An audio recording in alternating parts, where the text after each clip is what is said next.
스트레스를 안 받는 사람이 이 세상에 있을까요? 없죠. 스트레스를 안 받으려면 어떻게 해야 되는지 영상에서 말씀드리겠습니다. 네, 오늘은 코로나 시대에 어떻게 공부할 것인가 마지막 학습입니다. 공부와 심리학에 관해서 김경일 교수님의 강의를 듣고 공부를 하고 있어요. 그래서 저번 시간에 인간은 상황을 바꿔주면 내가 할 수 있는 좋은 습관이나 행동을 바꿀 수 있다, 이렇게 복습을 해봤고요. 자, 오늘은 이제 Q&A 시간으로 김경일 교수님께서 받으신 6가지 Q&A가 있어요. 자, 이거를 하나씩 설명드릴게요. 제가 느낀 가장 중요한 질문이 하나 있었는데요. 스트레스 관리 비법이에요. 스트레스 해소 방법이나 마음 챙김에 대해 말했는데, 스트레스를 안 받는 사람이 이 세상에 있을까요? 없죠. 스트레스를 안 받으려면 어떻게 해야 되는지 오늘 영상에서 말씀드리겠습니다. 자, 우선 첫 번째, 일을 하다 보면 의욕은 사라지고 번아웃이 종종 옵니다. 그때 목표 달성 방법에 대해 알려주세요. 이게 첫 번째 질문입니다. 자, 이것에 대해 교수님은 어떻게 말씀하셨냐면, 의욕이 사라지는 이유에 대해서 말씀하셨는데, 그것은 대부분 이제 사람들을 많이 만나기 때문에 의욕이 사라진다고 했어요. 자, 인간은 문명의 발달 속도에 비해 현저히 느리게 발달했다. 자, 이게 어떤 말이냐? 자, 1800년대 이후로 이제 산업혁명이 발생하면서 과학과 정보와 요즘은 뭐 SNS, 인터넷 시대고 사람들을 많이 만나고 정보도 많이 공유하는 시대잖아요. 많이 발달한 것에 비해 인간의 뇌는 느리게 발달했다는 거예요. 그래서 아직도 인간의 뇌는 시골 마을에 살고 있다고 말씀하셨습니다. 그래서 대부분 번아웃이 이제 생기고 의욕이 사라지는 이유는 사람들을 많이 만났기 때문이라고 하셨어요. 그리고 내가 이제 지친 줄 모르고 생각하시는 게, 운동을 하면 이제 몸이 지치잖아요. 근데 몸이 지치면 마음 정신도 같이 떨어진다고 했잖아요. 근데 몸이 지치면 이 신체에 바로 영향이 오기 때문에 힘든 걸 알지만, 이 정신을 많이 써서 지친 거는 내가 몸이 지친 것에 비해 잘 느끼지 못한다고 합니다. 그래서 내가 지쳐있다고 생각을 안 하니까 안 쉬게 한다. 의욕은 떨어지는데 이유를 모른다고 답하셨어요. 그래서 이에 대한 해결책은 이제 혼자만의 시간을 갖고 명상을 자주 해줘라. 자, 명상을 하는 것도 사람들을 많이 부대끼는 장소에서 만나서 그 공간에서 떨어져서 혼자만의 시간을 많이 갖게 되는 거잖아요. 그런 시간을 많이 가지라고 하셨어요. 자, 여기 첫 번째 질문이었고요. 혼자만의 시간을 많이 갖자. 자, 두 번째, 이제 SNS를 요즘 사람들이 많이 하시는데, 자, SNS가 우리 삶에 어떠한 영향을 미치며 SNS 관리하는 방법을 알려주세요 였습니다.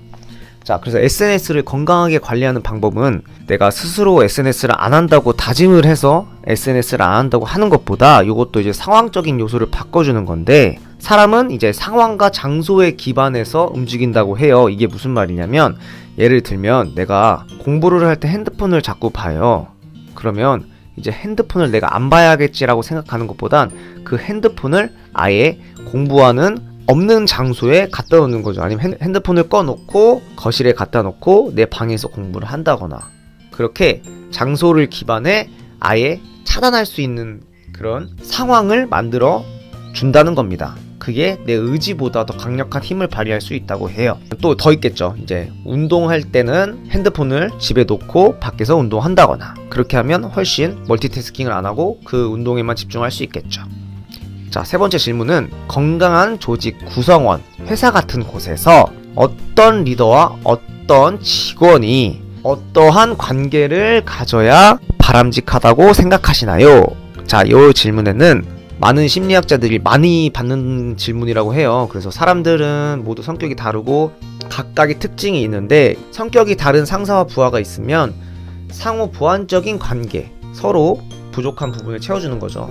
그게 아니고 성격이 비슷하면 이제 시너지 효과를 같이 함께 발휘할 수 있다고 하는데, 자, 사람의 성격은 모두 다 다르기 때문에 가장 중요한 것은 그 사람과 나의 진실은 통한다고 말씀하셨어요. 성격이 다르던 같던 서로에 대한 진심은 어디에서나 통한다고 말씀하셨어요.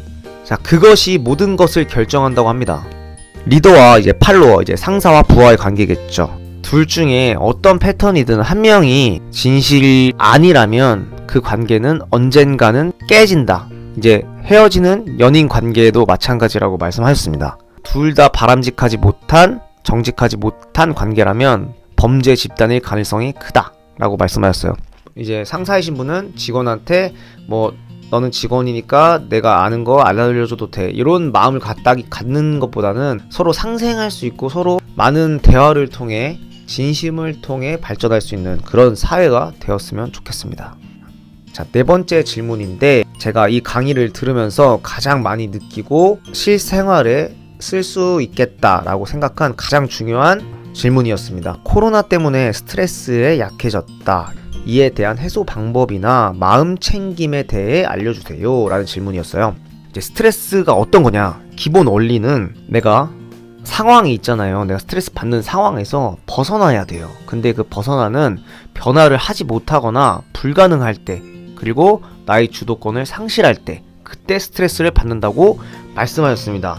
자, 그래서 요거 상황을 똑같아요. 이제 심리학처럼 공부할 수 있는 상황을 만들어주면 공부를 할 수 있듯이 스트레스 받는 상황을 바꾸어주면 스트레스를 풀 수 있다, 해소할 수 있다. 그래서 스트레스를 안 받으려면 어떠한 변화가 있어야 하는데, 이제 큰 스트레스는, 내가 많은 스트레스 받은 건 이제 한 번에 큰 해결책으로, 큰 변화로 풀 수 있을 거다라고 착각을 하신다고 해요. 그래서 크게 받았으니 크게 멀리 떠나자.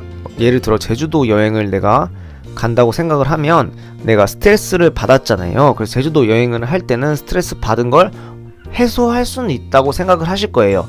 가면 내가 일적인 게 생각이 나지 않을 테니까. 하지만 제주도 가서 다시 돌아오게 되면 내가 회사에서 일을 받는 스트레스는 그대로 남아있겠죠. 그래서 크게 내가 어디 멀리 떠난다거나 생각하지 마시고 작은 여러 개의 변화를 만들어야 한다고 말씀하셨습니다.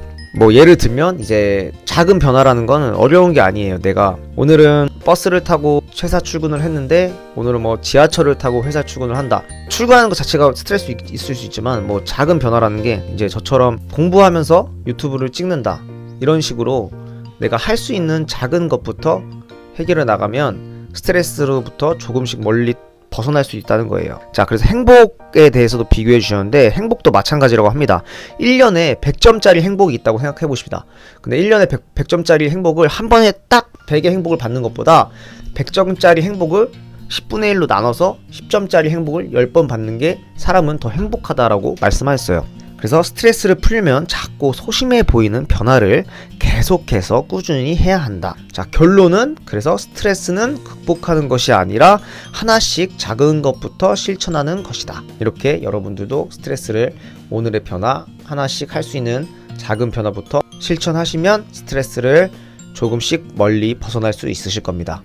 자, 이제 다섯 번째 질문. 교수님이 좋아하는 공간과 다녀오고 나면 충전이 되는 공간이 있었는지 궁금합니다. 교수님이 좋아하시는 공간, 상황을 여쭤본 거겠죠. 자, 교수님은 이제 공간으로 치자면 이제 널찍한데 쓸데없는 소리를 해도 문제가 되지 않는 공간들이라고 말했는데, 뭐 예를 들어서 도서관 이런 데는 아니라고 말했어요. 공간은 넓지만 내가 시끄럽게 소리를 낼 수 있는 곳이 아니잖아요. 그래서 이런 곳은 어디냐? 손님이 적지만 일과 상관없는 장소, 내가 스트레스를 받고 있지 않는 장소에서 친구와 무목적적인 쓸데없는 소리를 떠들고 나면 그 스트레스는 조금씩 대부분 사라지게 되어 있다 라고 말했는데, 자, 이 말이 어떤 말이냐면, 인간은 이제 항상 목적을 갖고 살아가는 데에 있어서 스트레스를 받는다고 해요. 내가 이제 생각 없이 살면 물론 안 되겠지만, 너무 생각에 의존해서 오늘은 이걸 이뤄낼 거야 라는 것도 내가 달성을 하지 못하면 그곳에서 스트레스를 받는 거예요. 뭐 항상 목적 달성이 가능하면 스트레스를 받진 않겠지만 어차피 그 목적을 달성하기가 어렵고 불가능해서 스트레스를 받는다. 그래서 목적과 무관한 행동을 해야 하는데 그게 어떤 행동일까요? 쉽게 말해 우리말로 장난입니다.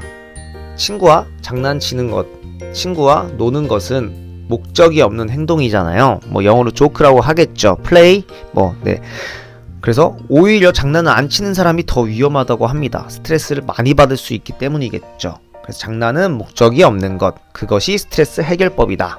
여기서 중요한 건 또 내 일과 관련된 사람과는 장난을 치기는 어렵다. 그래서 일과 관련이 없는 사람과 장난을 치면 나의 스트레스를 받는 일을 다른 각도에서 볼 수 있기 때문에 내가 진짜 스트레스 받는 일을 제3자 입장에서 멀리서 볼 수 있게 시야를 넓혀준다는 거예요. 그렇게 되면 스트레스를 받지 않도록 노력을 더 할 수 있다는 의미겠죠.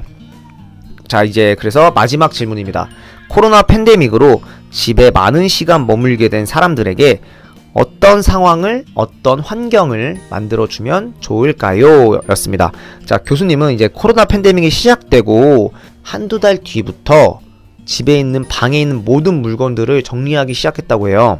20년 동안 바쁘게 살아오시면서 버릴 기회가 없었던 시기에 코로나라는 시기가 찾아와서 물건을 정리하고 버림으로써 그 빈 공간에 내가 다시 채울 수 있는 마음을 얻은 것이라고 합니다. 자, 그렇게 하면 이제 보이는 게 바로 뭐냐면, 이때는 버렸으니 이때는 무엇을 채울까? 그래야 무엇을 다시 시작하고 싶을까? 라고 생각을 할 수 있다고 합니다. 그것도 마찬가지로 상황을 만들어 주는 것이겠죠. 자, 그래서 코로나로 인해서 앞이 보이지 않는다, 뭘 할지 모르겠다 하시는 분들은 우선 내 방부터 정리해보는 습관을 가지라고 하셨습니다. 또 내가 무엇인가 하겠다 라고 생각하는 순간은 내가 무엇을 가지고 싶거나 내가 뭘 좋아해야 나오는 상황입니다. 그래서 내 방이나 사무실 공간 같은 곳이 꽉 차 있으면 새로운 생각을 갖기가 심리학적 측면에서 봤을 때 조금 어렵다고 해요. 그래서 비우고 치워라, 정리하라. 신기하게도 하드디스크를 비우니까 어떤 파일을 넣어야 할지 생각이 났다고 합니다. 그리고 열심히 살고 치열하게 정말 바쁘게 살았던 시기에는 내 방을 치울 수 있는 상황조차 만들 수 있는 시간이 없었을 겁니다. 그런데 지금 코로나 팬데믹 시기에 집에 있는 시간이 많아지면서 작은 변화부터 하나씩 실천을 해나간다면 이제 여러분들이 이루고자 하는 목표들을 계단을 올라가듯이 한 걸음 한 걸음 올라갈 수 있다고 생각합니다. 자, 이렇게 공부와 심리학에 관해 공부를 마쳐봤습니다. 끝까지 봐주셔서 정말 감사드리고, 저는 앞으로 이 상황을 천천히 하나씩 바꿔가면서 스트레스도 관리하고 좋은 습관도 만들고 그리고 공부할 수 있는 상황으로 만들어서 열심히 유튜브도 촬영하고 자연남 채널도 열심히 활동하면서 여러분들께 다가가겠습니다. 네, 끝까지 봐주셔서 감사합니다. 감사합니다.